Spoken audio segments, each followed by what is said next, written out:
Aniya na mga dagkong balita karong adlaw sa One Mindanao. 32 ka individual gi-rescue human na unlod ang gisakyang motorized boat sa Taganak, Tawi-Tawi. Unom kanila na rescue sa otoridad sa Malaysia. Duha patay upat samdan human na banggaan sa usa ka military truck ang usa ka multicab sa Lagindingan, Misamis Oriental. Kapulisan, kasundaluhan ug DILG sa Davao Region nagpahimangno sa ilang ginsakupan nga magpabiling non-partisan taliwala sa pag-aaresto kang FPRRD sa giatubang nga reklamo sa ICC. Supporters ni FPRRD padayong nagabantay ug nagabisita sa panimalay niini sa Davao City.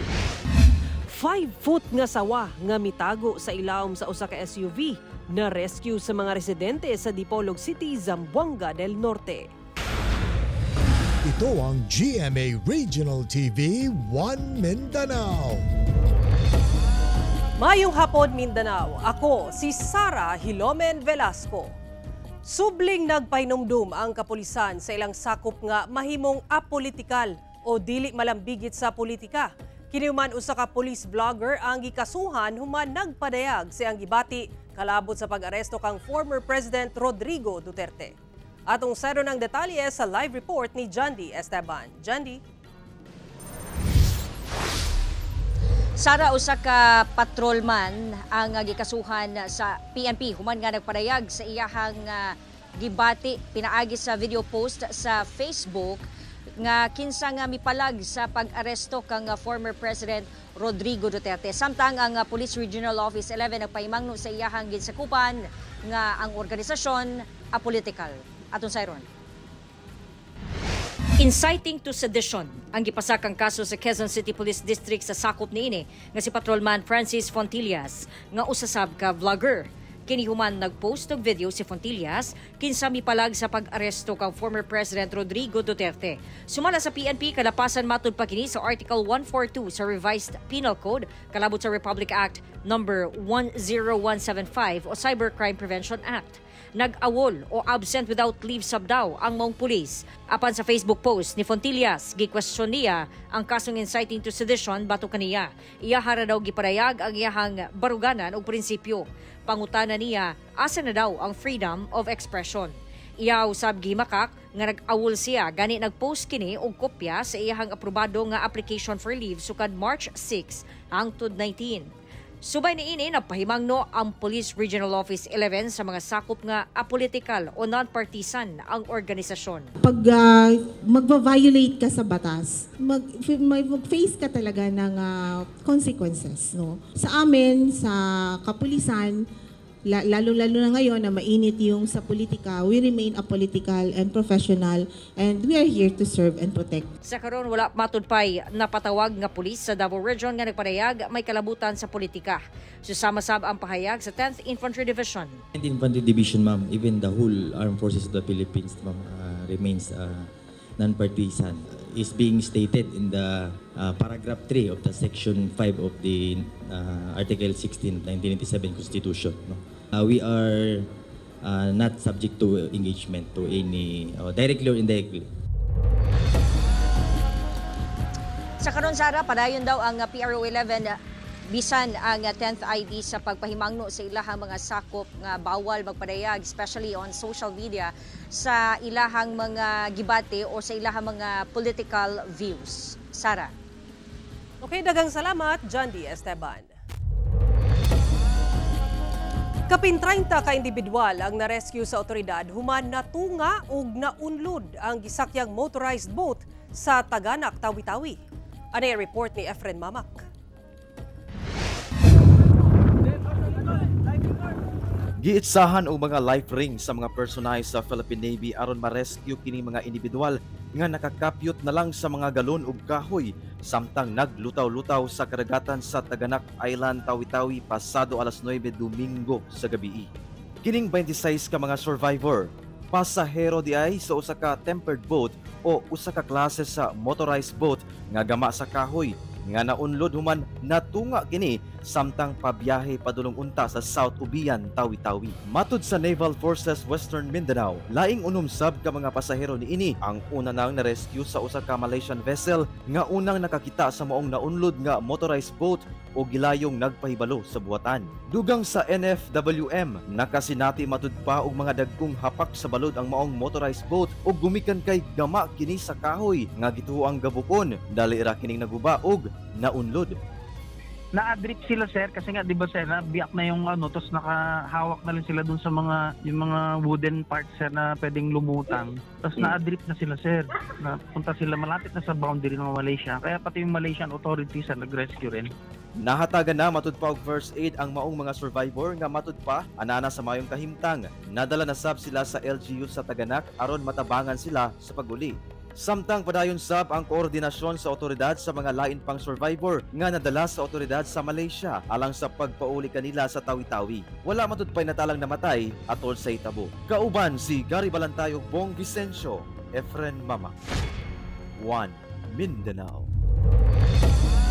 Duha ang patay samtang upat ang samdan human nabanggaan ang multicab sa usa ka military truck sa Lagindingan, Misamis Oriental. Hinoon gilang giasikaso sa Philippine Army ang mga biktima. Ang aksidente nahulikam. Ani ang report ni Cyril Chavez. Kini ang kuhang video gikan sa CCTV sa Lagindingan LGU sa Misamis Oriental, partikular sa Zone 2 Barangay Poblasyon. Sa video, kita ang usa ka truck gagalatas padulong sa direksyon sa Cagayan de Oro City. Samtang kita sab ang usa ka multicab nga anaa sa pikas nga kalsada.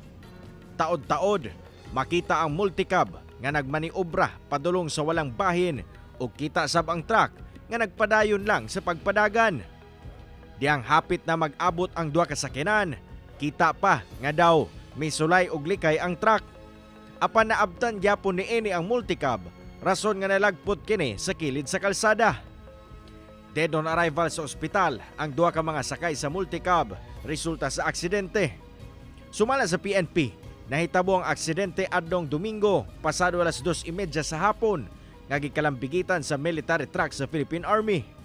Ang mga namatayng biktima wala na gipanganlan nga mao ang 57 anyos nga babae ug 52 anyos nga lalaki nga pulos magbanay. Siya ang pinakalas nga convoy sa Army o gidisregard niya ang stop nga signal mo tong nadumbulan niya ang katong multicab nga pa-left. Padayong ginatambalan sa ospital ang laing upat ka mga pasahero nga sakay sa mong multicab gumikan sa samad nga nahiaguman. Samtang temporaryong gikustodiya sa PNP ang driver sa military truck nga usa ka private first class ang ranggo sa Philippine Army. Hinoon, posibleng makagawas ra kini human nga aduna nay panagsabot ang AFP ug banay sa mga biktima. Base sa report sa investigador nga nana ang Army no nag-coordinate na sa ilaha and then tuwa pa sila karon sa Lagindingan MPS for the compromise agreement. Cyril Chavez, 1 Mindanao. Misupak ang Moro Islamic Liberation Front o MILF sa appointment ni Abdul Rauf Makakua, isip Interim Chief Minister. Giklaro sa MILF Central Committee nga dili nila suportado ang pagtudlo ni President Ferdinand Marcos Jr. kang Abdul Rauf Makakua, isip Interim Chief Minister o ICM sa Bangsamoro Transition Authority, sukwahay sa pahayag sa ubang grupo nga nagpaluyo sa maong lakang. Human ang konsultasyon gitumbok sa MILF Central Committee nga ang appointment nakalapas matud pa sa Bangsamoro Organic Law ug sa Comprehensive Agreement on the Bangsamoro kun asa nakasulat ang transition period nga pangunahan sa MILF. Sumala pa nga sa 41 ka mga pangalan nga ilang giendorso alang sa BTA, 35 lang ang gi-appoint ni Marcos Jr. o PBBM. Maong nahibulong sila kung unsa ang tuyo sa gobyerno. Nagpahimangno ang Police Regional Office 11 sa Katauhan nga malinaw ipahigayon ang mga lihok protesta. Samtang DILG Davao Region dunay pahimangno sa barangay officials nga nagasalmot sa mga politikanhong rally ug ubang political activities. Ani report ni John D. Esteban. Human giaresto si former President Rodrigo Duterte pinasikat sa ICC warrant sa reklamo crimes against humanity. Miulbo ang mga rally sa kadalanan sa mga supporters sa kanhi Pangulo sa lain-laing lugar sa nasod labi na sa Mindanao. Kiniaron ipakita ang suporta sa kanhi Pangulo. Sa Davao Region, ang Police Regional Office 11 miingon nga tuod man kinahanglan og permit ang mga rally kung gawas sa Freedom Park kini ipahigayon. Apan ginakonsidera na lang matud pa nila kini bisan walay permit basta daw malinawon kining gipahigayon nga dili makabalda sa trapiko o sa pang-adlaw-adlaw nga aktibidad sa publiko. Base manggod sa nakalatid sa Batas Pambansa 880 o ang Public Assembly Act of 1985. Gitugot ang mga malinawong panagtapok o rally ug magpetisyon sa pampublikong lugar. Apan kinahanglan kini og permit gikan sa lokal nga paggamhanan. Gawas lang kung sa Freedom Park ipahigayon kay dili na kinahanglan og permit. Outside Freedom Park, tinatanong talaga natin kung may permit or wala. And then sa mga motorcades naman, pag walang reklamo from the local government, i-stop yung rally kasi walang permit. Hindi naman namin yun pinipigilan. Hinahayaan din naman lang namin.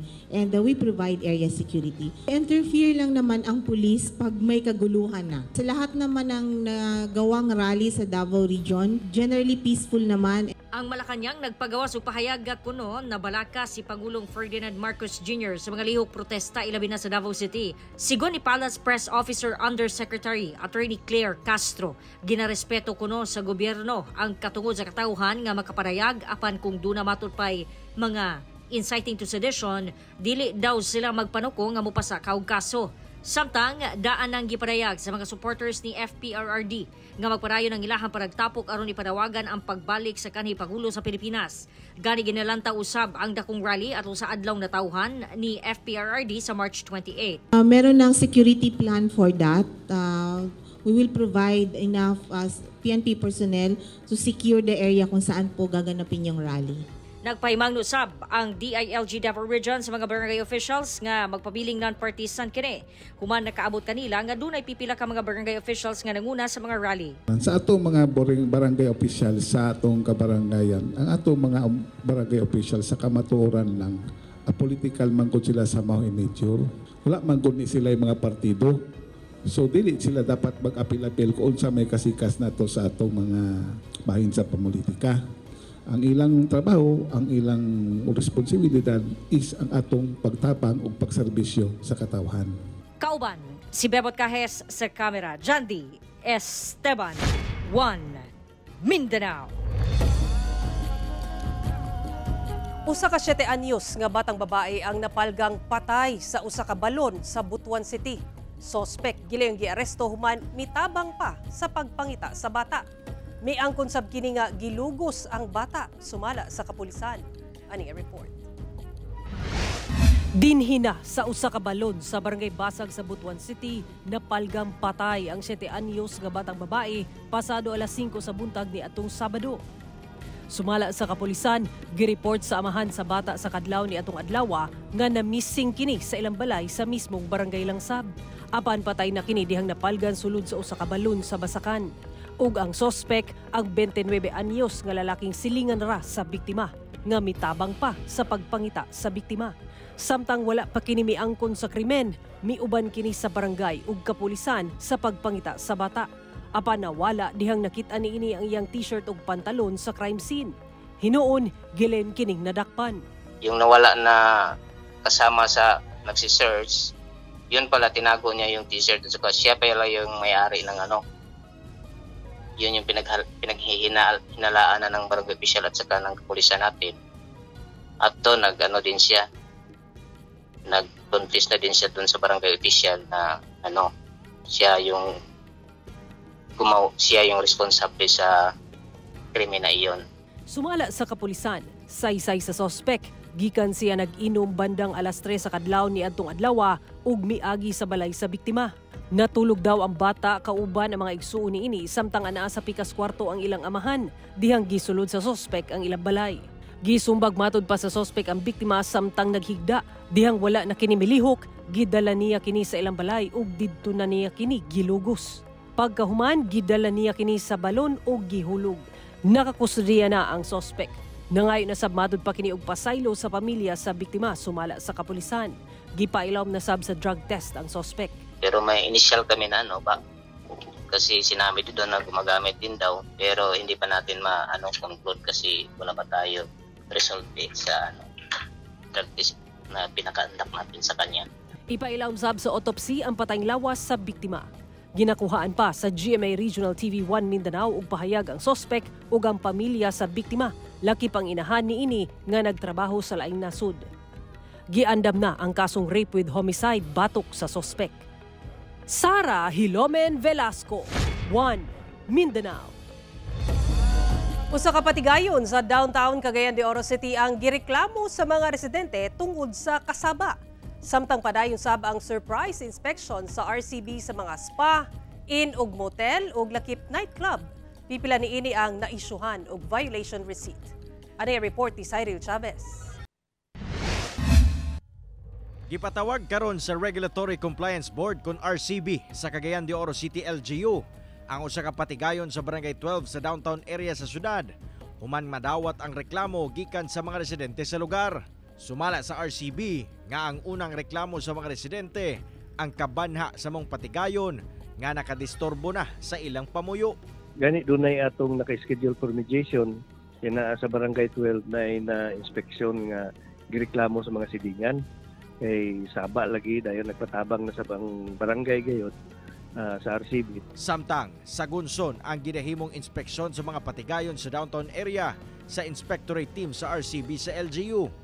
Ang inspeksyon nakapokus sa mga spa, inns ug motels ug nightclubs nga ga-operate dugang sa RCB nga pipila ka mga patigayon ang naisyuhan og OVR human nga adunay mga kalapasan nga nakita lakip na ang pag-operate nga walay business permits. Dunay requirement man sa Comprehensive Children's Welfare Code nga kinanglan doon na sila logbook for minors. So dili pwede nga ang minor mosulod dito niyang kauban dili nila relative. Pasalig sa RCB nga magpadayon ng mga surprise inspection nga ilang pagahimuon aron masiguro nga maprotektahan ang mga kabataan ug malikayan ang pagpangabuso. Cyril Chavez, 1 Mindanao. Ito ang GMA Regional TV 1 Mindanao. Nagpadayon gihapon ang pagbantay ug pagbisita sa mga supporter ni kanhi Presidente Rodrigo Duterte sa balay niini sa Davao City. Atong sero ng detalye niini sa live report ni Efren Mamak. Efren.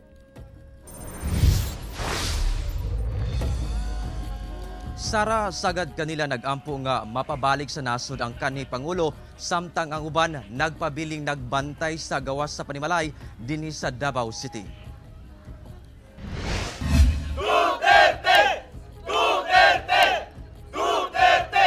Grupo-grupo gyapon ka mga supporter ni kanhi Presidente Rodrigo Duterte ang nagabantay ug nagabisita sa gawas sa panimalay niini sa Davao City. Doon nagyapoy mga religious group ang nagahalad og pagkanta alang sa maayong panglawas sa kanhi Pangulo kinsa nagpabilin sa International Criminal Court on ICC sa The Hague sa The Netherlands kalabot sa giatubang niining reklamong crimes against humanity. Doon na say nagpahigayon og candlelighting nga kada gabi na ginahimo. Nagampusab nga mapabalik na unta sa nasod ang kanhi Presidente Duterte. Samtang dunay nagdala og mga pagkaon alang sa mga bisita og sa mga nagabantay nga barangay officials ug tanods nga nagapulihanay og bantay matag adlaw. Lakip na sab alang sa mga supporter nga voluntaryong nagabantay sa gawas sa panimalay. Nandito kami to support tatay, pakita namin na mahal namin siya kasi kami mga solo parents, senior citizen, PWD, grabe kami kamahal ni tatay. So nandito kami, paglaban namin si tatay. Hindi kami titigil. We love you tatay Digong. Inoon naka-standby sab ang mga abogado sa pamilyang Duterte alang sa pagtagad sa posibleng search warrant kung doon na may isilbi ang otoridad alang sa ilang panimalay. Kainumduman nga nagsugod ang panagtapok sa mga supporters sa balay sa kanhi Pangulo human migawas ang impormasyon nga i-raid kini niadtong March 13. Sara, bisan dunay na sinati nga pag-ulan nga nagsugod kaganina, lauman gihapon ang pagpangabot sa mga supporters dinhi mismo sa residensya ni FPRRD. Sara. Okay, daghang salamat Efren Mamak. Mga kapuso, abiso sanglit sensitibo ang musunod nga balita. Usa ka 25 anyos nga inahan sa Cagayan de Oro City ang arestado human nga giunay ug patay ang iyang 4 anyos nga anak nga babae. Ang hinungdan sa krimen ang kasuko kuno sa sospek sa iyang bana nga dili niya makontak. Ani a report ni Cyril Chavez. Dead on arrival na ang usa ka 4 anyos nga batang babae diyang gidala sa ospital sa iyang kaugalingong inahan, iyaan ug mga silingan sa Zone 6 Barangay Agusan, Cagayan de Oro City. Unang rason sa inahan nga nadalinas kuno ang bata sulod sa CR, rason nga napuruhan. Apan base sa pagsubay sa mga doktor, migawas nga sukwahi kini tungod wala sila'y nakitang marka sa lawas sa bata. Apan sa investigasyon sa Women's and Children Protection Desk sa Puerto Police Station sa inahan sa bata, mitug-an kini nga iyang natuok ang bata ug namatay. Dito na nitugan ang mama nga gituok daw niya ang anak. Muna namatay? Oo, namatay na. Pag-abot sir is dead on arrival. Gilayong ginakop sa kapulisan ang 25 anyos nga inahan o gidetiner sa police station. Sa atong pakiginabi sa inahan nga si Jean, dili niya tinuod nga ngalan, gibutyag ni ene nga nag-ugat ang tanan sa iyang kalagod sa iyang bana nga tuwa sa Cebu City. Matud pa, sukad sa milabayng adlaw hantod nagbuntag kuno niadtong Sabado, wala kuno niya makontak ang iyang bana, rason nga nahinaykan ang anak. Nabuntungan ko po sir kasi ayun nga po kasi hindi ko po siya makontak nga po. Si yung asawa ko po sir, kaya nagawa ko po yun. May ginawa ba yung bata na ikinagalit? Sir. Dugang pagpaklaro ni Jean na wala kuno siya gagamit og ilegal nga droga. Nagsisisi na po ako sir, nagsisisi na po ako. Na ganito yung nangyari? Opo sir. Ano ba, nawala ka sa pag-iisip mo o ano? Oo sir, nawala po talaga ako sa pag-iisip ko nun sir. Dugang saysay sab sa iyaan sa sospek nga nakurat kini diyang iyang naabtang patay na ang biktima sulod sa CR. Dako ang iyang pagtuo nga kung wala niya kini maabte, posibleng nadamay pa ang laing 1-year-old nga anak sa sospek. Anak kong gipost na ko ang pultahan. Just nakahigda naman ang bata sir. Sa CR? Sa CR, sa salo. Wala na malay, anak? Wala na malay. Ano man nakadugo? Wala man nakadugo sir. Naalay ka ng gaming garas dire. Sanglit mitugan na ang inahan nga sospek nga siya gayod ang mihimo sa krimen sa pagpatay sa iyang kaugalingong anak. Nagpabilin sa karon dinhi sa Puerto Police Station og pasakaan og kasong parricide o paglapas sa RA 7610. Duha ang kaso kay dili lang sa pagpatay sa iyang anak, pati po ibali ang pag-abusar sa iyang anak. Kauban si Makoy Simpron, Cyril Chavez, 1 Mindanao. Giila sa International Association of Business Communicators o IABC Asia Pacific, si GMA Network Chairman Attorney Felipe L. Gozon isip Communicator of the Year. Aning report. Giila isip Communicator of the Year sa Executive Leader category sa International Association of Business Communicators o IABC Asia Pacific si GMA Network Chairman of the Board, Advisor ug Chairman sa Programming Committee, Attorney Felipe L. Gozon. Si Attorney Gozon ang ikatulong Pilipinong nakakuha sa award nga gihatag sa Outstanding Leaders sa industriya sa komunikasyon. I would like to thank IABC Asia Pacific for this very great honor. Being named Communicator of the Year in the Executive Leader category by a very respected global community of communicators is deeply meaningful to me. This recognition holds even greater significance in a year of convergence. The 55th anniversary of the IABC, the 75th anniversary of our company, GMA Network, and receiving this prestigious award at the age, my age, of 85.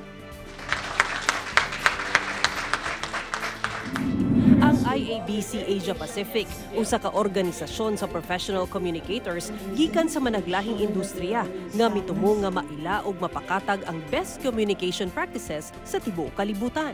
Sumala ni Gozon, dunay mga hagit nga giatubang, dili lang ang industriya kundi ang tibuok nasod. There are many challenges now facing the network and we are trying to address them. But today, the problem is really fake news. How to be truthful in news reporting. Ati Gozon is an impressive individual. He's a leader that through his communication with his team, he inspired the people to recognise the importance of the Philippine culture. And it was, I think, this collaboration and this bringing these people together that made GMA what it is today. And for that, we recognise the importance of his work and award him the Communicator of the Year. Sara Hilomen Velasco, One Mindanao. Ito ang GMA Regional TV 1 Mindanao. Gikagubtan sa mga residente ang usa ka dakong sawa nga napalgan sa ilaw sa usa ka nakaparadang sakyanan sa Dipolog City sa Zamboanga del Norte. Aton sa pag-rescue, usa ka nag-rescue ang samdan human na paakan. Ani report ni Efren Mamak.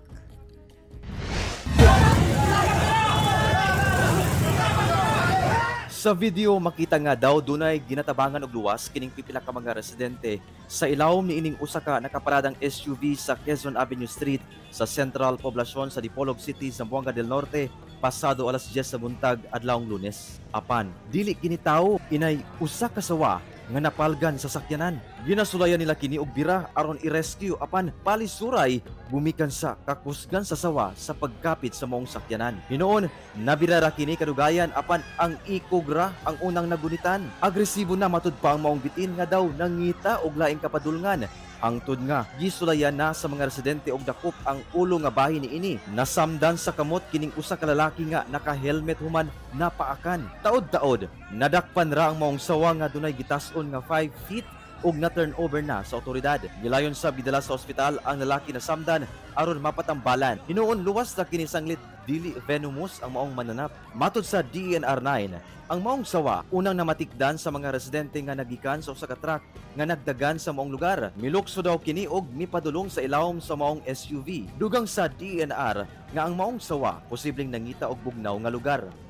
Meron po. Basically, yung mga ahas ay cold-blooded animal yan. Medyo gusto nila yung medyo malamig na lugar. So, nag-i-start na rin po yung init dito sa area natin. Posible po dahil doon ay nag-iibang lugar sila. Gipaubos na sa medical treatment o rehabilitation ang maong sawa sa Regional Wildlife Rescue Center sa DENR 9 human makaangkon sab o mga samad atol sa Itabo. Ang ahas naman ay nagtakot din po yan sa atin. So iwasan lang po natin sila ma-corner. Kung meron tayong makita ay iwasan natin ma-corner. Pabayaan na lang po natin sila dadaan kung saan man sila papunta. Kauban si Gary Balantay ug Bong Vicencio, Efren Mamak, One Mindanao. Giklaro sa Eastern Mindanao Command sa Philippine Army ug Police Regional Office 11 nga wala pay nadawat ang maong mga buhatan bahin sa impormasyon nga pag-resign sa mga personay niini nunot sa pag-aresto kang kanhi Pangulong Rodrigo Duterte. Sa pahayag sa East Mincom, nagpabiling nagkayusa ang pwersa sa military ilawom sa area of responsibility niini ug padayon ang pagbuhat sa tahas nga pagpanalipod sa kahusay ug kalinaw sa Eastern Mindanao taliwala sa mga isyu nga giatubang sa nasod ilabi na sa natad sa politika. Samtang sa pahayag sa PRO 11 giklaro sab sa buhatan nga wala pa kini makadawat og mga resignation letter gikan sa mga ginsakpang mga pulis. Una nang nag-viral sa social media ang post sa giingong miyembro sa PNP ug AFP nga giingong mihawa sa organisasyon tungod sa giingong wala na makaangay sa pagdumala sa kasamtangang administrasyon. Hugmaw kato ang mga ulahing balita sa Mindanao karong adlaw. Mamahimo ninyo kini makita pag-usab pinaagi sa pagbisita sa official website sa GMA Regional TV o bisita ang among official YouTube channel o i-click ang subscribe button para sa pinakaulahing balita. Daghang salamat sa atong mga kapuso sa Mindanao nga nagalantaw pa namo og sa atong mga kapuso abroad. Padayon lang sa pagtutok sa mga lokal nga balita matag adlaw tungod sa GMA Regional TV. Local News Matters. Kami ang GMA Regional TV 1 Mindanao, tibok persa para sa mas na komisyon ug mas halapad nga pagserbisyo sa nasod.